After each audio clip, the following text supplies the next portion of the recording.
McKinsey, sur McKinsey, vu les conflits d'intérêts qui ont caractérisé, vu les conflits d'intérêts qui ont caractérisé le mandat d'Emmanuel Macron, vu effectivement un certain nombre de fiascos qui aujourd'hui sont passés à la trappe, hein, comme les vaccins arrivés en retard, puis l'obligation, à peine déguisée, l'obligation vaccinale qui finalement n'a servi à rien parce que jusqu'à hier, il y avait encore 200 000 contaminations. Donc à votre place, je serais vraiment très discret sur ce sujet. Hein. Je ne la ramènerai pas trop si vous voulez. Bah, il ne faut pas exagérer, il n'est pas en dessous de 6%. Pour l'instant, il est à 7%. Bien sûr, bah, je ne peux pas vous dire que je suis heureux. Hein. Je suis évidemment déçu comme les 4 millions de Français qui ont voté pour lui. Maintenant, si on regarde le verre à moitié plein, on s'aperçoit que Éric Zemmour est un personnage tout à fait nouveau en politique. Ce n'est pas un politicien, c'est un parti qui a à peine 3 mois, qui est un des plus grands partis, sinon le plus grand parti de France en termes d'adhérents. Il a, sur le plan thématique, imposé un certain nombre de thèmes que tous les candidats avaient voulu cacher, notamment la question du grand remplacement qui maintenant est assez consensuellement admise, alors sous des vocables différents hein, et avec des attitudes différentes. Même Jean-Luc Mélenchon, quand il parle de créolisation de la France, il admet la problématique du grand remplacement. La seule différence, c'est qu'il s'en réjouit, ce qui n'est pas notre cas. Le grand déclassement également. Et donc, effectivement, voilà, c'est une météorite qui est arrivée dans l'espace politique français. Ce n'est pas un mouvement temporaire, ce n'est pas un one-shot.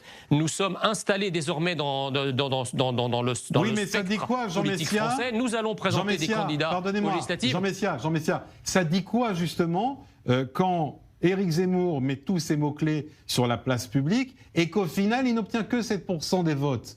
Ça dit quoi? Ça dit peut-être que les Français ne le suivent pas. Ben vous savez, c'est-à-dire que bon, alors évidemment, vous avez aussi l'attitude des médias. Vous savez, comme disait Serge Halimi, l'ancien directeur du Monde, une opinion, ça se travaille. Dites pas que c'est les médias, Jean Messia, s'il vous plaît. On ne parle que d'Éric Zemmour depuis 6 mois. Pas les médias, par pitié. Non mais attendez, non mais ça continue sur le complotisme en fait. Quand vous avez 24 heures... Quand vous avez 24 heures sur 24 des médias qui nous matraquent sur la guerre d'Ukraine, alors je ne dis pas que la guerre d'Ukraine, ce n'est pas quelque chose d'important, mais enfin, en pleine campagne présidentielle, la guerre n'est pas à nos frontières et le territoire français ne risque pas d'être envahi. Nous sommes Donc en on a Europe, la guerre est à nos frontières. percuté la campagne présidentielle avec cette thématique, après nous avoir percuté avec la crise du Covid et anesthésié le débat politique pendant 2 ans. Voilà. Et puis ensuite, il y a effectivement l'attitude des médias vis-à-vis de Marine Le Pen. Je vous rappelle, moi qui ai fait la campagne de Marine Le Pen en 2017, je peux vous dire que comme par hasard, en 2017, le calendrier judiciaire s'était aligné avec le calendrier politique. On lui parlait de l'affaire des assistants parlementaires, on lui parlait de l'endettement de son parti, on ne laissait pas, on lui laissait pas placer une sur les plateaux télé. Là, vous voyez bien que tous les... princesse, donc oui, Là, vous voyez. Oui, mais oui, sauf que, chère madame, à cette élection, ça vous a pas échappé. On n'a pas du tout évoqué ça.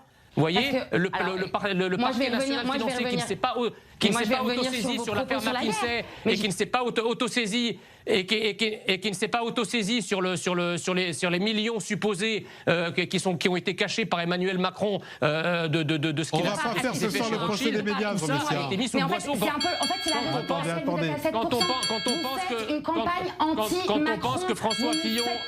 on pense que François Fillon a sauté pour 2 costards, si vous voulez, on est quand même très étonné. Le candidat de la haine, c'est Emmanuel Macron. C'est lui qui attise la haine, qui divise les Français, qui traite les Français d'analphabètes, d'illettrés, de Gaulois réfractaires, de lèpres nationalistes. C'est lui le candidat de la haine. C'est lui qui fracture les Français. Et on ne va pas tarder à le savoir parce qu'il ne faut pas croire.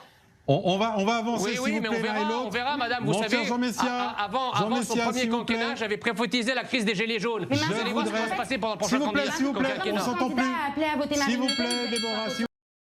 Bah, écoutez, il y a un report de voix, évidemment. D'ailleurs, il l'a dit lui-même. Hein, tous les gauchos progressistes ont d'ores et déjà, et les progressistes tout court d'ailleurs, comme Valérie Pécresse, qui en est une, ont déjà appelé à 20h02, ce que, au demeurant, Éric Zemmour avait prophétisé. Dès 20h02, tout le système, en fait, a appelé à voter Emmanuel Macron. Et donc, on va retomber dans le théâtre habituel du candidat du camp du bien, du candidat, entre guillemets, autoproclamé républicain, contre une extrême droite fantasmagorique qui va permettre aux journalistes et aux politiques de se draper des oripeaux de la lutte contre la bête immonde, tout ce théâtre grotesque auquel on a le droit maintenant depuis des dizaines d'années, et pendant que ce théâtre se déroule, eh bien la France se décompose sous nos yeux. Voilà, c'est triste, mais c'est ça qu'il faut dire ce soir. Hein. Mornia Lapsi, c'est vous la gaucho-progressiste dont parle Jean Messia, je pense. J'espère bien que non. J'espère bien que non.